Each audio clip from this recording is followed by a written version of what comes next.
Next question ಏನಂದರೆ design Horspool algorithm for the string matching apply the algorithm to find the pattern barber ಅನ್ನೋ ಪ್ಯಾಟ್ರನ್ನನ್ನು in the ಟೆಕ್ಸ್ಟಲ್ಲಿ text ಕೊಟ್ಟಿದ್ದಾರೆ ಅವರು. Jim saw me in a barber shop ಅಂತ. ಈ ಪ್ಯಾಟ್ರನನ್ನು ಫೈಂಡ್ ಔಟ್ ಮಾಡಬೇಕು. ಬಾರ್ಬರ್ ಅನ್ನೋ ಪ್ಯಾಟ್ರನನ್ನು ಇದರೊಳಗೆ ಫೈಂಡ್ ಔಟ್ ಮಾಡಬೇಕು. ಅದನ್ನು ಹೆಂಗೆ ಅಂತ ಹೇಳ್ಕೊಡ್ತೀನಿ ನೋಡಿ.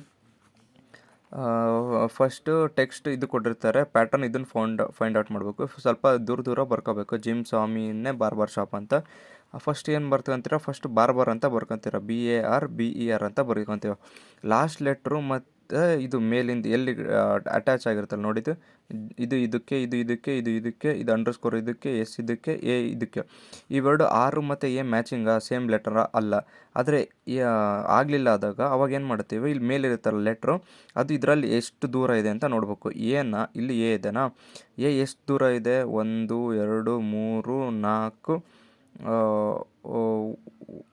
1 1 2 3 4 ಬಿಟ್ಟು ಇದೆನಾ, ಇಲ್ಲಿಂದ ನೋಡಬೇಕು. 1 2 3 4 ಇದೆನಾ, 4 ದೂರದಲ್ಲಿದೆ. ಹಾಗಾಗಿ 1 2 3 4 ಡಾಟ್ ಹಾಕಿ ಮತ್ತೆ ಬಾರ್ಬರ್ ಅಂತ ಬರ್ಕೊತೀರ. ಅವಾಗ ಮತ್ತೆ ಇಲ್ಲಿ ಸಿಗುತ್ತೆ. ಮತ್ತು ಆರು ಮ್ಯಾಚಿಂಗ ಅಲ್ಲ, ಆದರೆ ಎಲ್ಲಿದೆ ಇದರಲ್ಲಿ, ಒಂದೇ ದೂರದಲ್ಲಿದೆ. ಹಂಗಾಗಿ 1 ಡಾಟ್ ಹಾಕಿ ಮತ್ತು ಬಾರ್ಬರ್ ಅಂತ ಬರ್ಕೊತೀರ. ನೆಕ್ಸ್ಟ್ ಅಂಡರ್ಸ್ಕೋರು ಮತ್ತು ಆರು ಮ್ಯಾಚಿಂಗ ಅಲ್ಲ, ಅವಾಗ ಫಸ್ಟಿಂದ ಬರ್ಕೊತೀರ. ಮೀನ್ಸ್ ಇದಾದಮೇಲೆ ಆರಾದಮೇಲೆ ಬಿ ಬರ್ಕೊತೀರ. BARBER ಅಂತ ಬರ್ಕೊತೀವಿ. ನೆಕ್ಸ್ಟ್ ಆರು ಮತ್ತು ಬಿ ಮ್ಯಾಚಿಂಗ ನೋಡ್ತೀವಿ, ಇಲ್ಲ. ಆದರೆ ಬಿ ಇಲ್ಲಿಂದ ಎಷ್ಟು ದೂರದಲ್ಲಿದೆ, 1 ಮತ್ತು 2 ದೂರದಲ್ಲಿದೆ. ಹಂಗಾಗಿ 2 ಡಾಟ್ಸ್ ಹಾಕಿ BARBER ಅಂತ ಬರ್ಕೊತೀವಿ. ಆದರೆ ಆರ್ ಮ್ಯಾಚಿಂಗ್ ಆಗ್ತಿದೆ ಇಲ್ಲಿ. ಆರ್ ಮತ್ತು ನೆಕ್ಸ್ಟ್ ಆರ್ ಮ್ಯಾಚಿಂಗ್ ಆದ ತಕ್ಷಣ ನೆಕ್ಸ್ಟ್ ಇದರಲ್ಲಿ ನೋಡಬೇಕು, ಎ ಮತ್ತು ಇ ಮ್ಯಾಚಿಂಗ್ ಆಗ್ತಿಲ್ಲ. ಹಂಗಾಗಿ ಆ ಎ ಎಲ್ಲಿದೆ ಅಂತ ನೋಡಬೇಕು. ಇಂದ ಎಷ್ಟು ದೂರದಲ್ಲಿದೆ, 1 2 3 ದೂರದಲ್ಲಿದೆ. ಹಾಗಾಗಿ 3 ಡಾಟ್ಸ್ ಹಾಕಿ ಮತ್ತು ಬಾರ್ಬರ್ ಅಂತ ಹಾಕ್ತೀವಿ.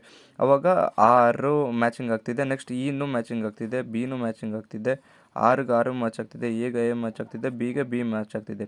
So this is the algorithm, Horspool algorithm solve ಮಾಡೋದು ಬಾರ್ಬರ್ ಪ್ಯಾಟ್ರನ್ನು. ಇದನ್ನು ಹಾರ್ಸ್ಫುಲ್ಸ್ ಅಲ್ಗಾರಿದಮ್ಮ ಬೈಟ್ ಮಾಡಿ ಎಕ್ಸಾಮಲ್ಲಿ ಬರಿಬೇಕು. ಸೊ ನೆನ್ಪಿಟ್ಕೊಂಡು ನೀಟಾಗಿ, ಆಲ್ಮೋಸ್ಟ್ ಪರ್ಫೆಕ್ಟ್ ಇರಬೇಕಂತೇನಿಲ್ಲ, ಜಸ್ಟ್ ಈ ಥರ ಬರಿಬೇಕು. ಇದು ಸ್ವಲ್ಪ ಎಕ್ಸ್ಪ್ಲನೇಷನ್ ಬರೆದು ಫಿನಿಷ್ ಮಾಡಬೇಕು.